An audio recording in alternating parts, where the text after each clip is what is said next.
To the curious, the seekers, and also the experts, welcome. You're listening to the Poli-Psych podcast. I'm Cindy, INFJ, Enneagram 2, Wing 1.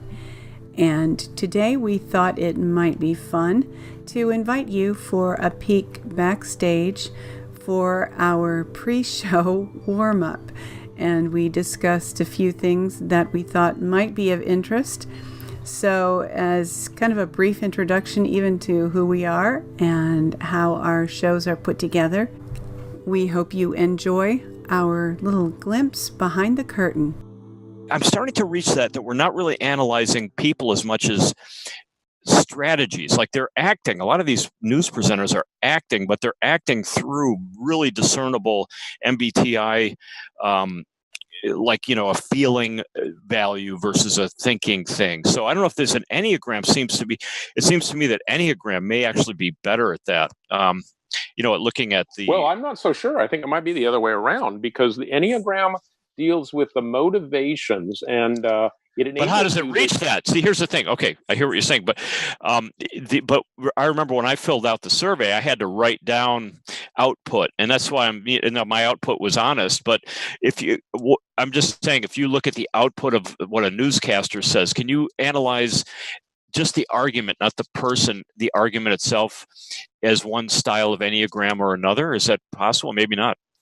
Well, you can narrow it down to some extent, and then you have questions. There are lookalike types, and people can tend to emphasize one wing or another, or that type of thing. Think of it as acting. Okay, think of the media as acting. And one of the people, Thomas Condon, that does a lot of analysis of video of actors that in movies, he maintains, and I agree with him, that actors really only get roles that are consistent with either their Enneagram core type or their wings on either side, or their arrows, which would be the stress and security points. So that's a range of 5 out of 4 types. So it's a pretty big range, but there are types that they cannot do very effectively. Yeah. Okay. So a lot of it is just, I think, will also just be common sense. I mean, I think the way things are going is we're not a political show as much as a media critical show. Where we're critiquing the way information is presented and the way polemicists people that argue are trying to make their point. Cindy, but what do you think about all this stuff?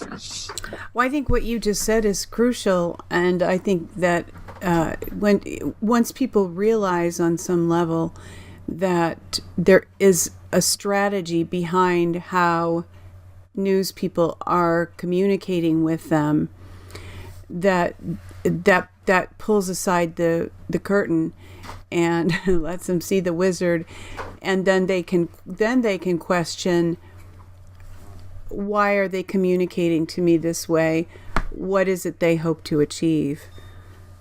So I think it's important. I think it's very important to look at that and help people see that it's crafted, that what they're being shown is crafted. It's not organic.